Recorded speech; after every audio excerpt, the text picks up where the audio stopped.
बाप की कदर करते थे, भाई बहनों की बात सुनते थे, घर का खर्चा बर्दाश्त करते थे। अल्लाह कह रहा है या अय्युहन्नास इत्तक़ू रब्बकुम, अब निकाह के बाद भी तुम डरो। ऐसा नहीं कि बीवी को घर में लेकर के आ गए और बीवी की बात में आकर माँ की मोहब्बत को ठुकराया, बाप की मोहब्बत को ठुकराया, भाई बहनों की मोहब्बत को ठुकराया, घर वालों से रिश्ता तोड़ लिया। अल्लाह कह रहा है निकाह करने के बाद, शादी करने के बाद उस बेचारी को तुम घर पे लेके आए हो, लिहाजा उस लड़की की खातिर, उस दुल्हन की खातिर अपने घर वालों से रिश्ता न तोड़ना, माँ बाप की नाकदरी न करना, भाई बहनों की नाकदरी न करना। जैसे शादी से पहले, निकाह से पहले तुम अपने माँ बाप की कदर करते थे, अब भी रब से डरते रहना और माँ बाप की कदर करना। ये पैगाम अल्लाह ने दिया। यही नहीं, इसी आयत करीमा के जरिए अल्लाह इस बात को भी बतलाना चाह रहा है, देखो एक लड़की को तुम अपने घर लेकर के आए हो, जब वो नन्ही मासूम सी थी, जब गिलास धोने के काबिल नहीं थी, चल फिर नहीं सकती थी, वो खाना नहीं पका सकती थी, माँ ने उसे खाना पकाने के लिए सिखाया, बाप ने टीवल चलाने के लिए सिखाया।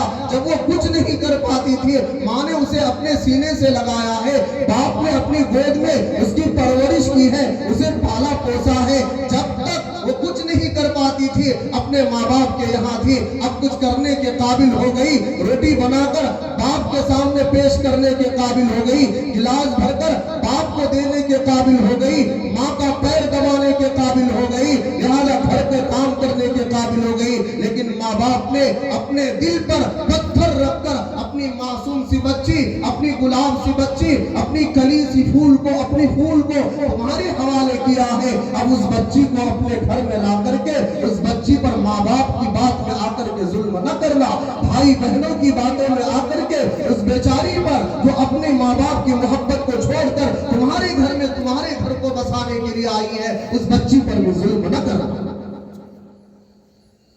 अल्लाह दोनों बातों को समझा रहा कि बीवी की मोहब्बत में आकर माँ बाप पर जुल्म न करना, माँ बाप की मोहब्बत में आकर बीवी पर जुल्म न करना, पहले जैसा करते थे अब भी इसी तरह का मामला करना।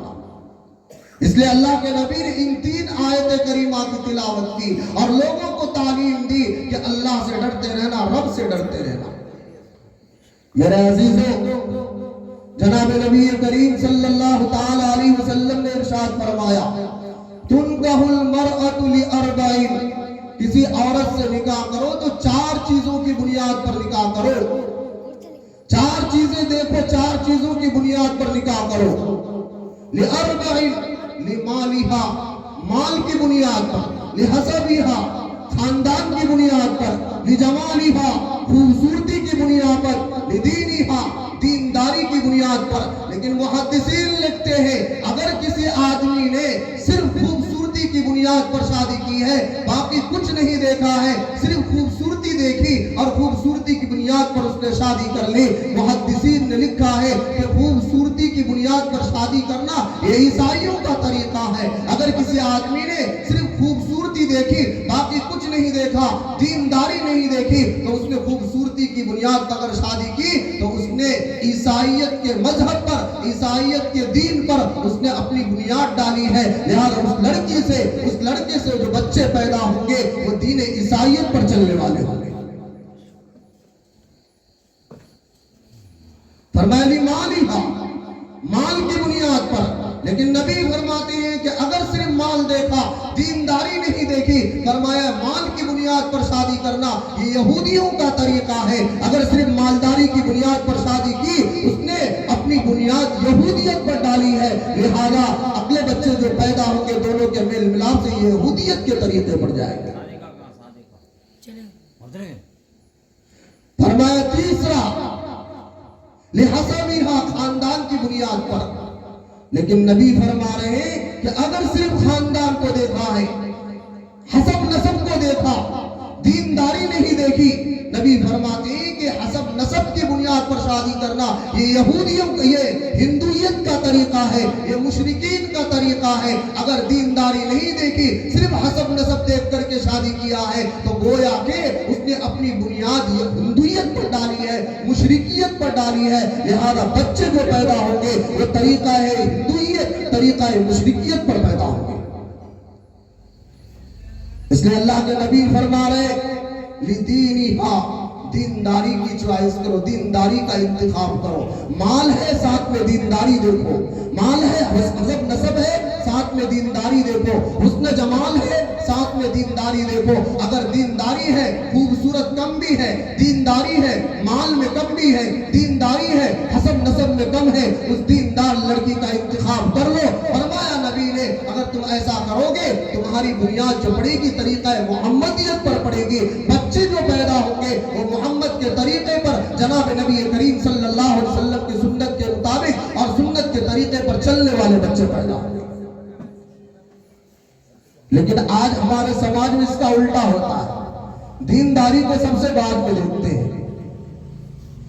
آج کل کے ہمارے جو جوان ہیں مالداری بھی کم دیکھتے ہیں، حسب نسب بھی کم دیکھتے ہیں، خوبصورتی کو ہی زیادہ دیکھتے ہیں۔ میرے عزیزوں، پہلے دینداری کی، دینداری کے ساتھ مالداری مل جائے بڑی اچھی بات ہے، دینداری اور ساتھ میں حسب نسب مل جائے بڑی اچھی بات ہے، دینداری اور ساتھ میں حسن و جمال مل جائے بڑی اچھی بات ہے۔ لیکن اگر دینداری نہیں ہے، باقی ساری چیزیں ایسی لڑکی کو چھوڑ دیے باہر کی ضرورت ہے۔ آج کل ہمارے یہاں کیا ہوتا ہے، نکاح بھی ہوتا ہے ساتھ ساتھ میں ادھر نکاح بھی ٹوٹتا ہے، شوہر بیوی کی محبت نہیں ہو پاتی ہے، شوہر بیوی میں لڑائی شروع ہو جاتی ہے، جھگڑے شروع ہو جاتے ہیں۔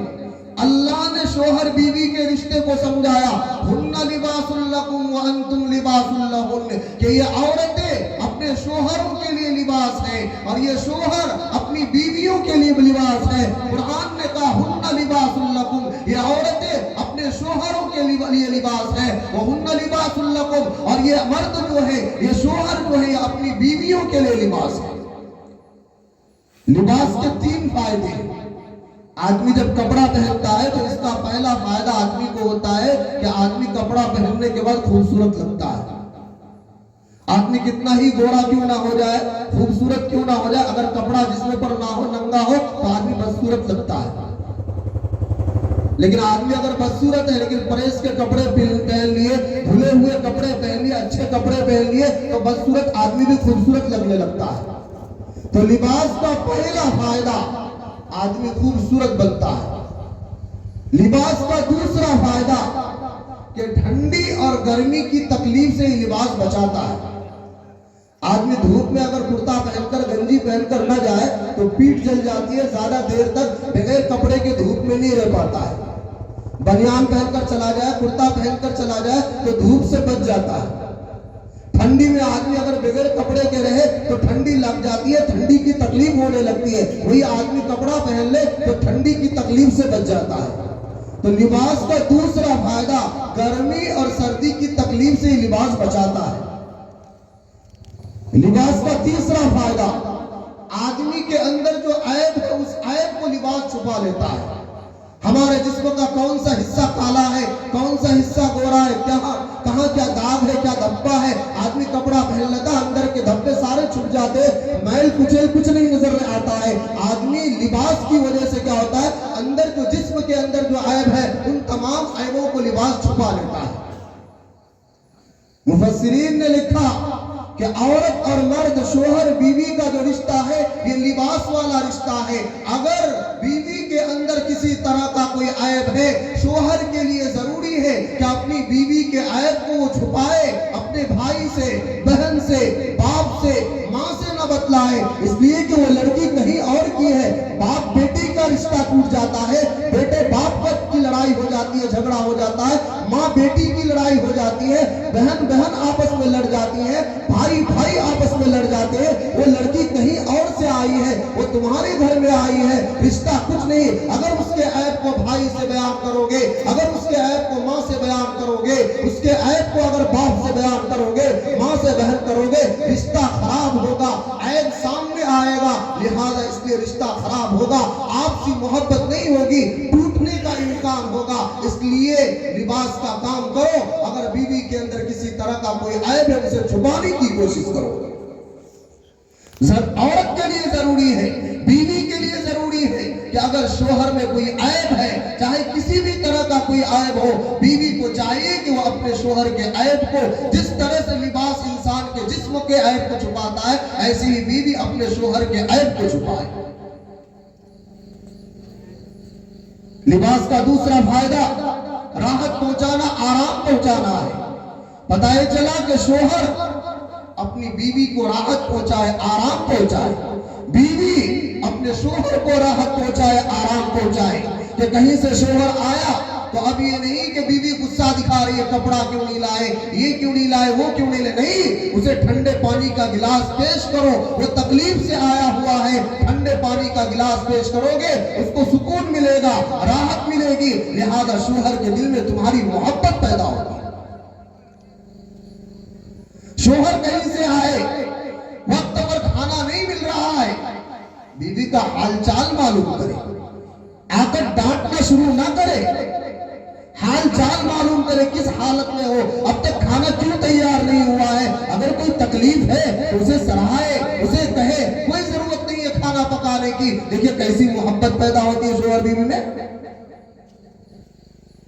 राहत का काम करे। तीसरा लिबास का जो फायदा है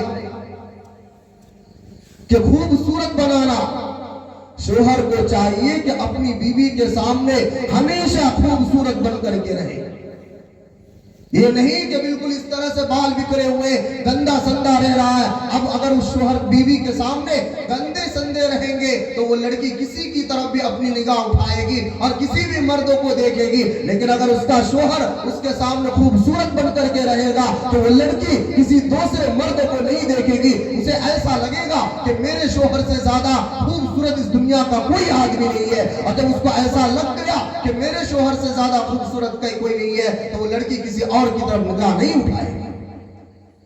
लेकिन हम लोगों का हाल उल्टा है। घर का हाल भी, औरतें घर में तो बेपर्दगी के साथ ऐसी गंदी संदी रहती है और बाजार जाती है तो ऐसे मेकअप के साथ जाती है जैसे दूसरों को दिखा रही है। खूबसूरती शोहर को दिखाए, शोहर के लिए जरूरी है कि अपनी खूबसूरती बीवी को दिखाए।